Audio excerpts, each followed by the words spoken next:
నమస్తే, నేను Balu. Welcome to Satya news. ముందుగా హెడ్లైన్స్.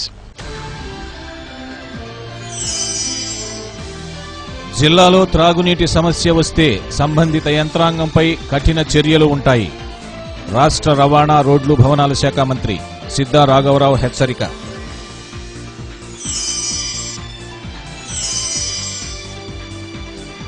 పేగుతడి ఆరకముందే చిన్నారికి అష్టకష్టాలు. రోజురోజుకి కనుమరుగవుతున్న మానవతా విలువలు. సత్య ఫోకస్.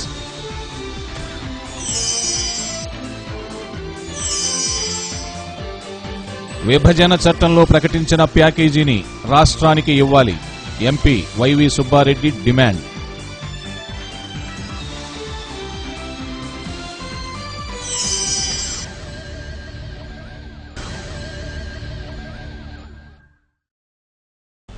జిల్లాలో త్రాగునీటి సమస్య వస్తే సంబంధిత యంత్రాంగంపై కఠిన చర్యలు తీసుకుంటామని రాష్ట్ర రవాణా మరియు రోడ్లు, భవనాల శాఖ మంత్రి సిద్ధా రాఘవరావు హెచ్చరించారు. త్రాగునీటి సరఫరాపై గ్రామాల నుండి విపరీతంగా ఫిర్యాదులు వస్తున్నాయని అన్నారు. ప్రకాశం భవనంలోని సిపిఓ సమావేశ మందిరంలో గ్రామీణ నీటి సరఫరా, నీటిపారుదల శాఖ అధికారులతో రాష్ట్ర మంత్రి సిద్ధా రాఘవరావు సమీక్ష నిర్వహించారు. వేసవిలో తాగునీటి సమస్య తలెత్తకుండా చర్యలు తీసుకోవాలని ఆదేశించారు. అధికారులు చిత్తశుద్దితో పనిచేస్తే మంచి ఫలితాలు వస్తాయని అన్నారు. వేసవి కార్యాచరణ ప్రణాళిక ప్రకారం అధికారులు క్షేత్రస్థాయిలో పనిచేయాలని కోరారు.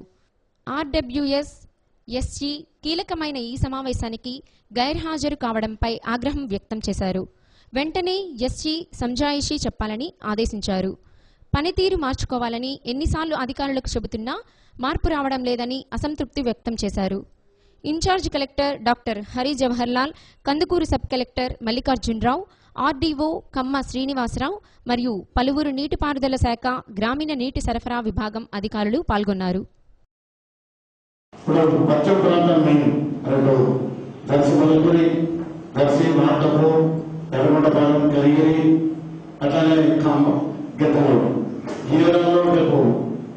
చాలా ఇబ్బంది పడతాం. సమ్మర్ని మనకి సమ్మర్ ఆల్రెడీ చూస్తే మనం చూస్తేనే మన గంటలు ఎక్కువగా ఉన్నాయి. కొన్ని ఏరియాలో వాటర్ రావట్లేదు, బోర్లు కూడా పనిచేయట్లేదు. ఇటువంటి టైంలో మనం ఒక పెద్ద ప్రాతిపదికన చేసుకోకపోతే చాలా ఇబ్బంది పడతాం. తర్వాత ఈ ఆర్డబ్ల్యూఎస్ అధికారులు కూడా బాగా చాలా ఇక్కడ నిర్లక్ష్యంగా ఉంటున్నారు, నేను గమనిస్తున్నాను. కానీ మీకు ఏమీ చెప్పినప్పుడు మీరు కొత్త మార్చుకునే పరిస్థితి రావట్లేదు. మీకు నేను ఒకటే చెప్తున్నాను, మీకు ఏ విధంగా ప్లాన్ చేస్తారో, మీరు ఏ విధంగా ముందుకెళ్తారో నాకైతే తెలియదు. మన జిల్లాలో వాటర్ అనేది ఎక్కడ ఇబ్బంది రాకూడదు. అవసరమైతే రాత్రి కూర్చొని అక్కడ మీరు పనిచేయాలి. అవసరమైన వాటర్ ట్యాంక్స్ పెట్టి మనం సప్లై చేయాలి. అది మీ డ్యూటీ. ఈ 5 నెలలు కష్టపడకపోతే చాలా ఇబ్బంది పడతాం. ముందు బ్రీఫ్ గా మన కాన్సెప్ట్ మొత్తం జిల్లాలో 12 కాన్సెప్ట్స్లో మనం ముఖ్యంగా పశ్చిమ ప్రాంతం ముందు తీసుకుంటే 5 నియోజకవర్గాల్లో పరిస్థితి ఎట్లా ఉంది, దానికి ఏ విధంగా చేయడానికి మీరు ఫ్యూచర్ ప్లాన్ మీరు ఎక్స్పెక్ట్ చేసుకున్నారు, దానికి సంబంధించిన ఏరియా సంబంధించిన అధికారులు ప్లస్ మీ సంబంధించి ఇప్పుడు ఎస్సీ ఇన్ఛార్జ్ ఎవరు చూస్తున్నారు ఇక్కడ. మనం వాటర్ నింపాలి. వాటర్ ఎప్పుడు నింపాలి, ఇది ఎప్పుడు ఆపాలో తెలియదు. అంటే అక్కడ ఇష్యూ నడుస్తూ ఉంది. ఏదో మనకి తాత్కాలిక క్లియర్ అయింది. మనం ఇటు నోటిఫైడ్ వాటర్ ట్యాంక్స్ కూడా మనం డ్రింకింగ్ వాటర్ క్లియర్ చేసుకోవాలి. ఇటు రైతులు కూడా పంట ఎండిపోకుండా మనం కాలం కాపాడుకోవాలి. దాని మీద మీ ఫ్యూచర్ ప్లాన్ ఏంటి? అట్లా ఆర్డబ్ల్యూఎస్ అధికారులు నాకు ఒక స్పష్టమైన హామీ ఇవ్వాలి. ఆంధ్రప్రదేశ్కు ప్రకటించిన ప్యాకేజీని విడుదల చేయాలని కేంద్ర నాయకత్వాన్ని కలిసి వైఎస్ఆర్సీపీ అధ్యక్షులు జగన్మోహన్ రెడ్డి బృందం డిమాండ్ చేసినట్లు ఎంపీ వైవి సుబ్బారెడ్డి తెలిపారు. రాష్ట్రాన్ని రెండుగా విడగొట్టిన నేపథ్యంలో రాష్ట్రానికి ప్రకటించిన ప్యాకేజీని కొద్ది మొత్తంలో విడుదల చేయటం వల్ల అభివృద్ధి కుంటుపడుతుందని పేర్కొన్నారు. రైల్వే బడ్జెట్లో ప్రకాశం జిల్లాకు నిధులు కేటాయించాలని కేంద్ర రైల్వే శాఖ మంత్రికి విజ్ఞప్తి చేయగా సానుకూలంగా స్పందించినట్లు చెప్పారు. జిల్లా విజిలెన్స్ అండ్ మానిటరింగ్ కమిటీ మీటింగ్లో జిల్లాలో సమస్యలపై అధికారులతో చర్చించనున్నట్లు తెలిపారు. ఈ విలేకరుల సమావేశంలో ఎమ్మెల్యేలు ముత్తుముల అశోక్ రెడ్డి, ఆదిమూలం సురేష్, వైఎస్ఆర్ కాంగ్రెస్ పార్టీ నాయకులు బత్తుల బ్రహ్మానందరెడ్డి, గొర్రిపాటి శ్రీనివాసరావు, చుండూరి రవిబాబు, కోలా ప్రభాకర్, డివిఎస్ క్రాంతికుమార్, జి ఓబుల్ రెడ్డి తదితరులు పాల్గొన్నారు. ఆంధ్రప్రదేశ్కి ప్రత్యేక ప్యాకేజీ కావాలని చెప్పి ఢిల్లీకి వెళ్ళొచ్చారు. ఎలాంటి స్పందన అక్కడ లభించింది?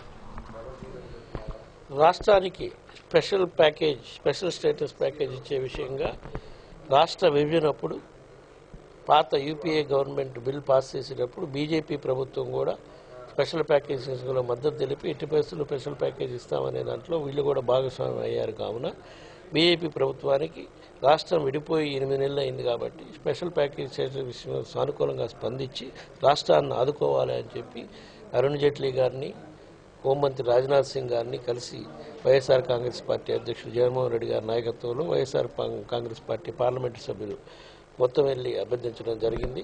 తప్పకుండా ఆయన ఈ బడ్జెట్ లోపే ఒక నిర్ణయం తీసుకొని తప్పకుండా స్పెషల్ ప్యాకేజ్ ఇవ్వడానికి మాకు వేరే రాష్ట్రాల్లో కొన్ని ఇబ్బందులు వస్తున్నాయి కాబట్టి దాన్ని వేరే విధంగా ఏదైనా చేసి మీ రాష్ట్రాన్ని ఆదుకునే దిశగా కృషి చేస్తామని చెప్పడం జరిగింది. కానీ మేము అక్కడ మా పార్టీ అధ్యక్షుడు జగన్మోహన్ రెడ్డి గారు స్పష్టంగా చెప్పింది ఏంటంటే, మీరు ఆ రోజు కాంగ్రెస్ పార్టీ యూపీఏ ప్రభుత్వం 5 సంవత్సరాలే స్పెషల్ ప్యాకేజ్ ఇస్తామంటే మీరు ఇంకొక అడుగు ముందుకు వెళ్ళి 5 కాదు 10 సంవత్సరాలు ఇవ్వాలని భాజపా పార్టీ ఆ రోజు పార్లమెంట్లో చెప్పడం జరిగింది, పార్లమెంట్లోనూ బయట కూడా. సో దానికి అనుగుణంగా స్పెషల్ ప్యాకేజ్ విషయంలో మీరు వేరే రాష్ట్రాలతో పోల్చకుండా ఆంధ్ర రాష్ట్రాన్ని ప్రత్యేక పరిస్థితుల్లో విడిపోయి అన్ని విధాలా నష్టపోయింది కాబట్టి రాష్ట్రాన్ని ఆదుకోవడం కోసం స్పెషల్ స్టేటస్ ఇవ్వాలి. అదేవిధంగా ఆంధ్రప్రదేశ్ రాష్ట్రం విడిపోయిన తర్వాత ముఖ్యంగా బ్యాక్వర్డ్ డిస్ట్రిక్ట్స్ అనౌన్స్ చేసి ఈచ్ డిస్ట్రిక్ట్ ఇంత అని ప్యాకేజ్ అనౌన్స్ చేయడం జరిగింది ఈ మధ్య. దాంట్లో కేవలం 7 జిల్లాలనే మీరు చూపించారు. రాయలసీమలో 4 జిల్లాలు, ఉత్తరాంధ్ర విజయనగరం, శ్రీకాకుళం అండ్ వైజాగ్ 3 జిల్లాలే. అందులో ప్రకాశం జిల్లా అన్ని విధాలా ఈ 7 జిల్లాల కన్నా కూడా వెనుకబడి ఉంది. కావున ప్రకాశం జిల్లాను కూడా ఈ బ్యాక్వర్డ్ డిస్ట్రిక్ట్స్ కింద ఇంక్లూడ్ చేసి బ్యాక్వర్డ్ డిస్ట్రిక్ట్స్కి స్పెషల్ ప్యాకేజ్ ప్రకాశం జిల్లా కూడా వర్తింపజేయాలని చెప్పి ముఖ్యంగా వైఎస్ఆర్ కాంగ్రెస్ పార్టీ అధ్యక్షుడు జగన్మోహన్ రెడ్డి గారు కేంద్ర హోంమంత్రి రాజ్నాథ్ సింగ్ గారికి, అరుణ్ జైట్లీ గారికి ప్రత్యేకంగా విన్నవించడం జరిగింది. ఆ విషయం కూడా సానుకూలంగా స్పందించారు. దాన్ని కూడా పరిశీలిస్తామని చెప్పి హామీ ఇవ్వడం జరిగింది. ఒంగోలు సంతపేటలోని రాఘవేంద్ర స్వామి బృందావనం ఆలయంలో రాఘవేంద్ర స్వామి పట్టాభిషేకం సందర్భంగా మాజీ మంత్రి బాలినేని శ్రీనివాసరెడ్డి ప్రత్యేక పూజలు నిర్వహించారు. ఆలయ కమిటీ అధ్యక్షులు చింతపల్లి గోపి, ఉపాధ్యక్షులు దేవరపల్లి మధుసూదన్ రెడ్డి, కార్యదర్శి మండవ వెంకట సుబ్బారావు, కమిటీ సభ్యులు నవీన్, శివాజీ, బాలాజీ, నగేష్, వైఎస్ఆర్సీపీ నాయకులు Varikuti Amruthapani, Kuppam Prasad, Vemuri Bujji, Kathari Shankar, Singaraju Venkatrao, Chunduru Ravibabu, KV Ramanareddy, Y Venkateswararao, Akkireddy Bhaktavatsalareddy, KV Prasad, Nattala Bhimesh, Gangada Sujatha, Patapanjala Subbarao, Duggireddy Anjaneyareddy, Thotapalli Somasekhar, Suvarna తదితరులు ఈ కార్యక్రమంలో పాల్గొన్నారు.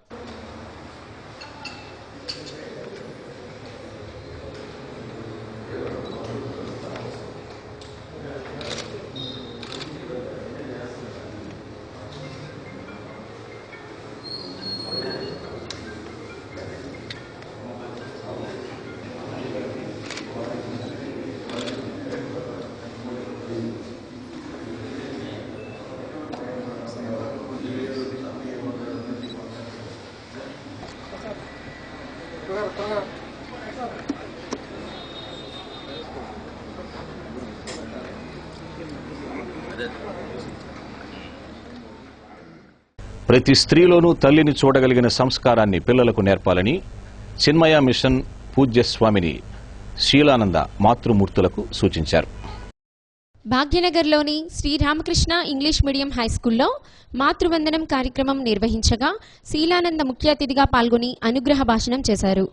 పాఠశాల కరెస్పాండెంట్ వివి నరసింహారెడ్డి అధ్యక్షత వహించగా ఈ కార్యక్రమంలో స్వామి సత్యత్మానంద మహిళా డిగ్రీ కళాశాల ప్రిన్సిపల్ నాగరాజ్యలక్ష్మి పాల్గొని విద్యార్థులకు మాతృమూర్తి యొక్క విశిష్టతను వివరించారు.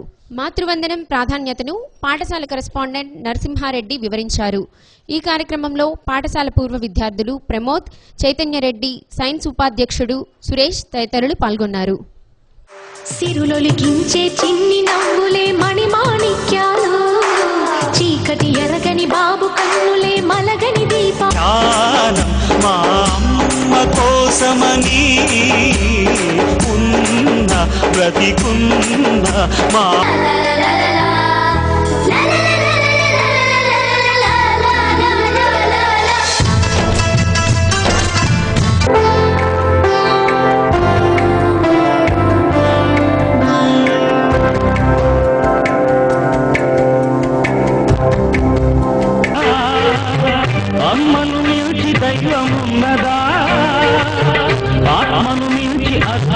చూడగా నడిపించిన మా నాన్నకి నాన్నయ్యానుగా ఒకరిది అని మాటే అమ్మా కడిలే దేవత అమ్మా కంటికి వెలుగమ్మా తనలో మమతే కలిపి పెడుతుంది ముద్దగా తనలాలి పాటలోని సరిగమ మాతృదేవోభవ పితృదేవోభవ ఆచార్య దేవోభవ.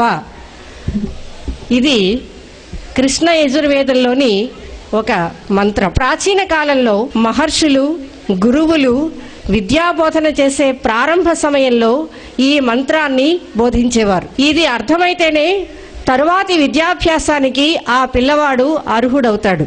సాక్షాత్తు వైకుంఠంలో ఉన్నటువంటి దేవుణ్ణి కూడా భూమిపైకి తీసుకువచ్చిన గొప్పతనం ఎవరిదంటారు? ఆ తల్లిది. ఆమె ఎంతో తపస్సంపన్నురాలు. ఎంతెంతో తపస్సులు చేస్తే తప్ప ఈ దేశంలో ఎందుకు పుట్టాలనుకుంటాడంటే అలాంటి తల్లులు ఉండబట్టే పుట్టాలనుకుంటాట.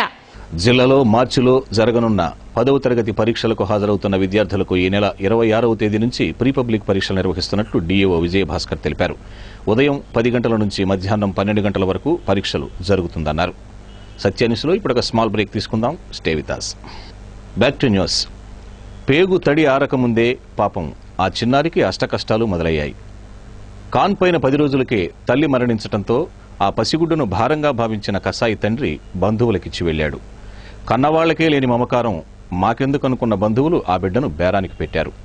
నానాటికి దిగజారిపోతున్న మానవతా విలువలపై సత్య ఫోకస్. గుంటూరు జిల్లా తెనాలి మండలం చిన్నరావూరు గ్రామానికి చెందిన గాజుల సుజాత శ్రీను దంపతులు ప్రకాశం జిల్లా కొత్తపట్నం మండలం చింతల వద్దనున్న రొయ్యల చెరువులో పనిచేసేందుకు వచ్చారు. గత నెల 30వ తేదీన సుజాత మగబిడ్డకు జన్మనిచ్చి 10 రోజులు కాకుండానే మృతి చెందింది. తండ్రి శ్రీను వరుసకు వదినైన కోడూరి బుల్లెమ్మ వద్ద బిడ్డను వదిలి వెళ్లిపోయాడు. అయితే బిడ్డను సాకడం కష్టంగా ఉన్న ఆమె శిశువును అమ్మేందుకు ఒంగోలులోని కొత్తపట్నం బస్టాండుకు చేరుకుంది. బిడ్డను అమ్మకానికి పెట్టిందన్న సమాచారం అందుకున్న 2 టౌన్ ఎస్ఐ అమీర్ తన సిబ్బందితో పసికందును అమ్మే మహిళను అరెస్ట్ చేసి చైల్డ్ లైన్ సిబ్బందికి బాబును అప్పగించారు. బాలల సంక్షేమ మండలి అధికారిని జయంతి చికిత్స నిమిత్తం బిడ్డను రిమ్స్కు తరలించారు. 6 గంటల ప్రాంతంలో ఒంగోలు 2 టౌన్ నుంచి చైల్డ్ లైన్ 108 సమాచారం వచ్చింది. గుంటూరు జిల్లా తెనాలి మండలం చంద్రావూరుకి చెందినటువంటి ఒక ఆమె వాళ్ళ చెల్లెలు చనిపోయిందని చెప్పి 2 రోజులు బాబుని తీసుకొచ్చి కొత్తపట్నం బస్టాండ్ ఏరియాలో వేరే వాళ్ళకి ఇవ్వటానికి ఇచ్చేసి ఎంతో కొంత నాకు ఇవ్వండి అని చెప్పి ప్రయత్నం చేస్తుండగా అక్కడ ఉన్నటువంటి వాళ్ళు గమనించి ఆమెని 2 టౌన్కి తరలించారు. వెంటనే ఈ విషయాన్ని చైల్డ్ లైన్ 108కి 2 టౌన్ సిబ్బంది వారికి తెలియజేయగా ఆమె దగ్గర విచారించగా నా పేరు బుల్లెమ్మ, మా గుంటూరు జిల్లా తెనాలి, మా చెల్లెలు 20 రోజుల క్రితం బాబుని జన్మించి బాబుని మేము పెంచలేమండి. అసలు ఏం జరిగింది చెప్పమ్మా?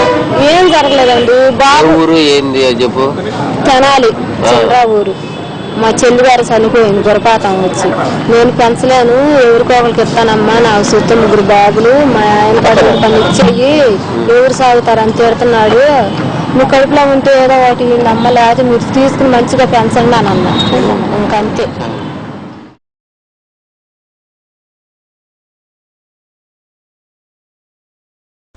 బ్యాంకు ఉద్యోగుల వేతన పెంపుదల పట్ల కేంద్ర ప్రభుత్వం మొండిగా వ్యవహరిస్తోందని యూఎఫ్బియు జిల్లా కన్వీనర్ పి పార్థసారథి అన్నారు.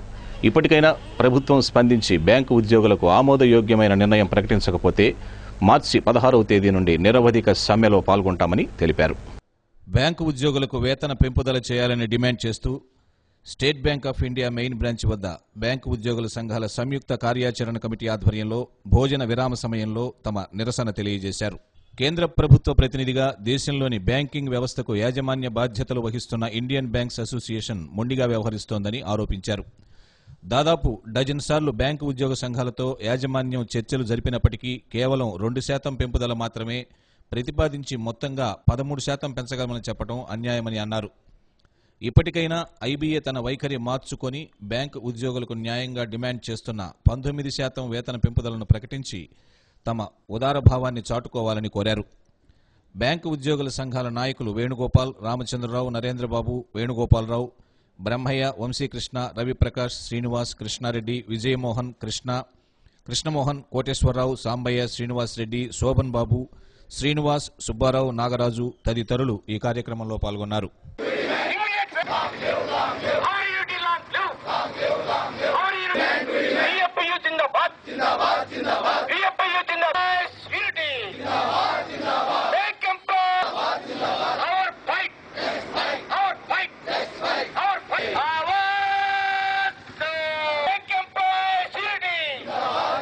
మమ్మల్ని చర్చలకు ఆహ్వానించడం జరిగింది.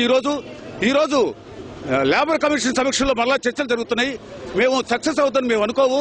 కానీ ఐబీఏ తన పాత వైఖరిని మార్చుకొని యూనియన్లు అయితే ఏదైతే 19% ప్రతిపాదిస్తున్నాయో దాన్ని తప్పకుండా ప్రకటించి అమలు చేయాలని కోరుతూ, ఒకవేళ ఆ విధంగా కాని పక్షంలో మేము యథాప్రకారంగా ప్రకటించిన ప్రకారం మేము సమ్మెలోకి వెళ్తామని తెలియజేస్తూ, ఇంకా అప్పుడు కూడా ప్రభుత్వం గానీ ఐబీఏ గానీ దిగిరానట్లయితే మేము తప్పనిసరిగా మార్చి 16 నుంచి నిరవధిక సమ్మెలో వెళ్తామని తెలియజేస్తూ, తప్పనిసరిగా ఉద్యోగులు అడుగుతున్న న్యాయమైన డిమాండ్లు మీరు తీర్చాలని కోరుతున్నాం. 25వ తారీఖు నుండి 4 రోజుల సమ్మెను బ్యాంకు ఉద్యోగులు, ఆఫీసర్స్, వర్క్మెన్ ఇద్దరు కలిసి సక్సెస్ చేస్తానికి తయారుగా ఉన్నారు. ఒకవేళ ఐబీఏ గవర్నమెంట్ ఈ వేజ్ రివిజన్ పరిష్కరించకపోతే, మా న్యాయమైన డిమాండ్లను పరిష్కరించకపోతే 16 మార్చి నుంచి కూడా సమ్మెలోకి వెళ్ళడానికి మేము ఎలాంటి వెనుక తిరిగే పరిస్థితి లేదు. ఆ నిరవధిక సమ్మెకి సమాయత్తం అవుతున్నాం అని చెప్పి ఈ సందర్భంగా మనవి చేస్తూ, ఈ సమస్యని వేజ్ రివిజన్ వెంటనే పరిష్కరించి మన బ్యాంక్ ఎంప్లాయీస్, ఆఫీసర్స్ న్యాయమైన కోరికలను వెంటనే తీర్చాలని చెప్పి 34 ఆంధ్ర బెటాలియన్ వారి ఆధ్వర్యంలో ఎర్రజల్ల రోడ్డు మార్గంలో ఉన్న ఎన్సీసీ క్యాంప్ ఫైర్ స్థలంలో ప్రభుత్వం ప్రతిష్టాత్మకంగా ప్రారంభించిన నీరు చెట్టు కార్యక్రమంలో భాగంగా చెట్లు నాటే కార్యక్రమాన్ని ప్రారంభించారు. ఇన్ఛార్జ్ కలెక్టర్ హరి జవహర్లాల్, నగర కార్పొరేషన్ కమిషనర్ సంక్రాంతి వెంకటకృష్ణలు ముఖ్య అతిథులుగా హాజరై మొక్కలు నాటారు. ఇంకా ఈ కార్యక్రమంలో commanding officer K Nagaraju, chief officer PV Narayana, first officer Bonthu Anandarao, SN Karunakar, Parameswararao, P వెస్టాఫ్, ఆఫీస్ సూపరింటెండెంట్ రాజశేఖర్ తదితరులు పాల్గొన్నారు. ముఖ్యంగా విద్యార్థులందరినీ కూడా దేశభక్తి పూరితమైన వ్యక్తులుగా, నిజమైనటువంటి పరిపూర్ణమైన వ్యక్తిగా ఉద్దేశంతో ఈ యొక్క ఎన్సీసీ కార్యక్రమంలో భాగంగా మన యొక్క పాఠశాలల్లో ఉన్నటువంటి విద్యార్థుల్లో దేశభక్తిని చిన్నప్పటి నుంచే నేర్పాలి అనే ఉద్దేశంతో ఇటువంటి ఎన్సీసీ ఏర్పాటు చేయడం జరిగింది. ముఖ్యంగా దీని ద్వారా 1 సమాజ సేవ, 2 దేశభక్తి, 3 ముఖ్యంగా బెటాలియన్కి ట్రైనింగ్ ఫెసిలిటీస్ ఏమీ లేకుండా ఉన్నాయి ఇంతవరకు. ఆ తర్వాత గవర్నమెంట్ అప్రోచ్ చేస్తే వాళ్ళు మనకు 3 ఎకరాల భూమి ఇచ్చారు. ఈ భూమిని డెవలప్ చేయాలంటే చాలా ఖర్చుతో కూడిన విషయం. అందుకని చాలా 3-4 సంవత్సరాల నుంచి ప్రయత్నిస్తే ఇప్పటికీ కొన్ని వర్క్స్ శాంక్షన్ చేశారు. లాస్ట్ ఇయర్ కలెక్టర్ గారు కలిస్తే వాళ్ళు 3 జాబ్లు శాంక్షన్ చేశారు. Toilets, water supply and road, approach road. ఇప్పుడు దాంట్లో టాయిలెట్స్ ముందర కనపడుతుంది. ఆర్టీసీలో కండక్టర్ వ్యవస్థను రద్దు చేసేందుకు యాజమాన్యం కొత్త జీవోలు జారీ చేస్తోందని ఆర్టీయూ ఎన్ఎంయూ రీజనల్ కార్యదర్శి ఎస్ఎం ప్రసాద్ విమర్శించారు. టిమ్ విధానం వలన డ్రైవర్పై పనిభారం పెరిగి ప్రయాణికుల ప్రాణాలను బలి తీసుకునే ప్రమాదముందని అన్నారు. ఒంగోలు ఆర్టీసీ బస్టాండ్లో ఎన్ఎంయూ ఆధ్వర్యంలో ఒక్కరోజు నిరాహార దీక్షను ఆయన ప్రారంభించారు. ఆర్టీసీలో టీం విధానాన్ని రద్దు చేయాలని, కార్మికులకు 2013 నుండి ఇవ్వాల్సిన అరియర్స్ ఇవ్వాలని ఆయన డిమాండ్ చేశారు. డిపో అధ్యక్షులు Shivaji, G Chandramouli, Kumar, K Venkateswarlu, S Venkateswarlu, Bulreddy తదితరులు పాల్గొన్నారు. 2013 ఏప్రిల్ నుండి రావాల్సిన జీతభత్యాలను వెంటనే అమలు జరపాలని, అలాగే మంత్రివర్గ ఉపసంఘం ఏర్పాటు చేసిన జీవో 8 నెంబర్ని రద్దు చేయాలని, టిమ్ డ్రైవర్లపై విపరీతమైన పెరిపారం పెరిగిన మిత్రులారా, ఈ రోజున టిమ్ డ్రైవర్లపై జీవో నెంబర్ 8 అంటే ఒక డ్రైవరు టిమ్ తీసుకుని పోవాలా, నడుమధ్యలో ఏదన్నా టైర్ పంచర్ అయినా బస్సు ఆగిన తర్వాత రివర్స్ చేసుకోవడానికి ఎవరు ఉండరు. కొత్త వేతన సవరణ చేయాలని, అదేవిధంగా జీవో నెంబర్ 8ను రద్దు చేయాలని కోరుతున్నాము. జీవో నెంబర్ 8 అంటే ఒకే డ్రైవరు టిమ్ తీసుకొని డ్యూటీ చేయాల్సిన పరిస్థితి ఉంది. అటువంటి పరిస్థితి ఆ జీవో నెంబర్ 8 వలన అసలు కండక్టర్ రిక్రూట్మెంట్ అనేది ఆర్టీసీలో ఉండదు. కాబట్టి బీజేపీ ఎస్సీ మోర్చా రాష్ట్ర ఎగ్జిక్యూటివ్ సభ్యునిగా కె జయరాజ్ నియమితులైనారు. ఈ సందర్భంగా ఆయనకు పలువురు అభినందనలు తెలిపారు. సత్య న్యూస్లో ఇప్పుడు ఒక స్మాల్ బ్రేక్ తీసుకుందాం. Stay with us. Back to news. నీరు చెట్టు కార్యక్రమాన్ని నగర కమిషనర్ సంక్రాంతి వెంకటకృష్ణ మొక్కలు నాటి ప్రారంభించారు. అగ్రహారం వద్ద ఉన్న బత్తులవారి కుంట వద్ద మొక్కలు నాటారు. ఈ కార్యక్రమంలో నగరపాలక సిబ్బంది పాల్గొన్నారు. స్థానికులు మొక్కలు సంరక్షిస్తామని ప్రతిజ్ఞ చేశారు. అగ్రహారం వద్ద ఉన్న బత్తులవారి కుంట వద్ద మొక్కలు నాటారు. ఈ కార్యక్రమంలో నగరపాలక సిబ్బంది పాల్గొన్నారు. స్థానికులు మొక్కలు సంరక్షిస్తామని ప్రతిజ్ఞ చేశారు.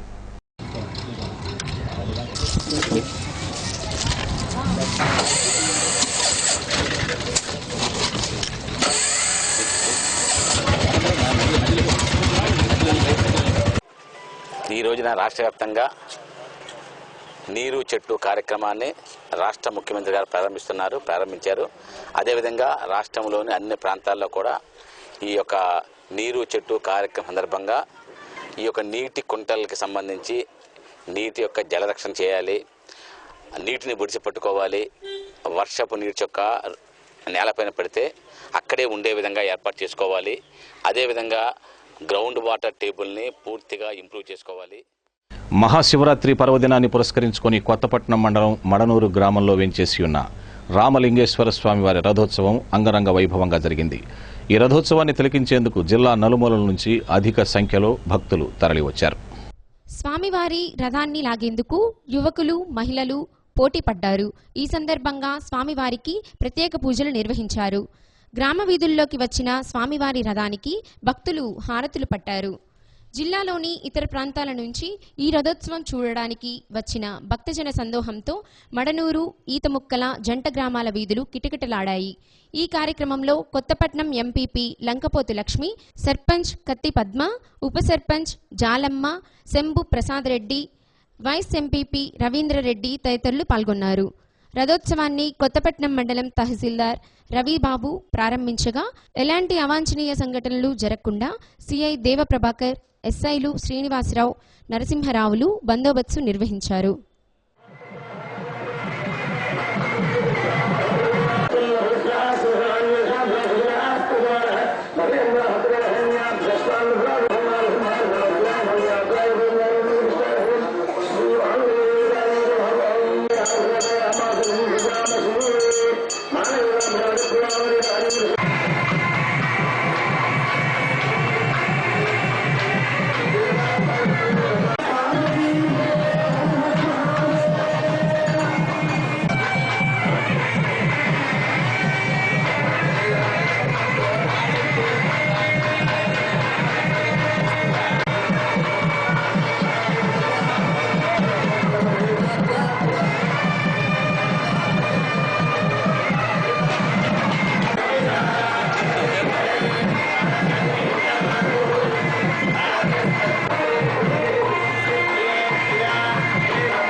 BA and care degree PG కళాశాల 16వ వార్షికోత్సవం విద్యార్థుల ఆటపాటల మధ్య ఘనంగా జరిగింది. ఈ కార్యక్రమంలో కళాశాల secretary and correspondent Koti Reddy, director B Anjamma పాల్గొని విద్యార్థులకు పలు సూచనలు చేశారు. కార్యక్రమానికి ప్రిన్సిపల్ వెంకటేశ్వర్లు అధ్యక్షత వహించగా అధ్యాపకులు, విద్యార్థులు ఈ కార్యక్రమంలో పాల్గొన్నారు.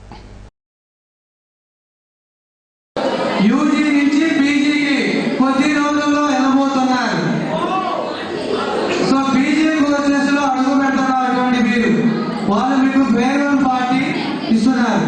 సో పీజీ కోర్సెస్ చదువుకున్న విద్యార్థులందరూ ముందుగా ఆలోచించాల్సింది first of all final year students గురించి చెప్తున్నాను ఒక మాట. ఎంతో మంచిగా మన స్టాఫ్ లెక్చరర్స్ అంతా బాగా తీర్చిదిద్దారు. మీరు మొత్తం కూడా వచ్చే పబ్లిక్ ఎగ్జామినేషన్ లో 100% పాస్ అవుతారని ఆశిస్తున్నాను. కాబట్టి మీరు ఇందులో ఈ డిగ్రీ కోర్సు ఆపకుండా పీజీ కోర్సులు కూడా చేయాలని కోరుకుంటున్నాను. బీఫార్మసీ, ఎంబీఏ అన్ని సంస్థలు వెళ్ళినా ఎక్కడికి వెళ్ళినా లేడీసే ఎక్కువ ఉన్నారు. ఇప్పుడు ఈ ఫేర్వెల్ ఫంక్షన్ మన కాలేజీలో 3 సంవత్సరాలు చదివి వాళ్ళు మనం అందరం కలిసిమెలిసి ఉండి మళ్ళీ మన కాలేజీని విడిపోతున్నారంటే ఎవరికైనా నాకు చాలా బాధగా ఉంది. కానీ వాళ్ళకు కూడా అలాంటి ఫీలింగే ఉండదు. పొదిలి పట్టణంలో వేంచేసి ఉన్న శ్రీ పార్వతీదేవి సమేత నిర్మమహేశ్వర స్వామి వారికి మహాశివరాత్రి సందర్భంగా రథోత్సవం నిర్వహించారు. ఈ సందర్భంగా స్వామివారిని భక్తులు విశేష పూజలు నిర్వహించారు. ఈ రథోత్సవం తిలకించేందుకు జిల్లాతో పాటుగా ఇతర జిల్లాల నుంచి భక్తులు అధిక సంఖ్యలో తరలివచ్చారు. దీంతో పొదిలి పట్టణ వీధులు భక్తులతో క్రిక్కిరిసిపోయి స్వామివారి రథాన్ని లాగేందుకు భక్తులు పోటీ పడ్డారు. ఈ సందర్భంగా ఎటువంటి అవాంఛనీయ సంఘటనలకు తావివ్వకుండా పొదిలి సిఐ బి రవిచంద్ర నేతృత్వంలో పోలీసులు బందోబస్తు నిర్వహించారు. ఈ కార్యక్రమాన్ని రామ్ గోపాల్, రామ్ ప్రతాప్, రాంబాబు తదితరులు పర్యవేక్షించారు.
సత్య న్యూస్ ముగించబోయే ముందు ముఖ్యాంశాలు మరోసారి.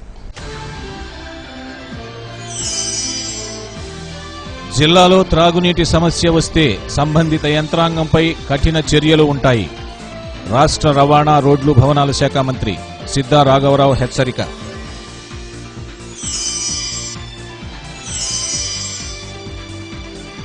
పేగుతడి ఆరకముందే చిన్నారికి అష్టకష్టాలు. రోజురోజుకి కనుమరుగవుతున్న మానవతా విలువలు. సత్య ఫోకస్.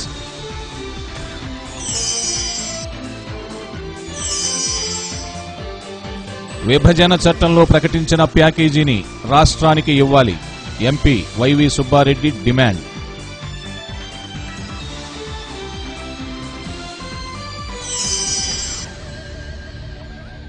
సత్య న్యూస్లో నేటి మాట. భార్యాభర్తల బంధం 7 జన్మలదంటారు. అప్పటికైనా ఒకరికొకరు అర్థమవుతారేమోనని.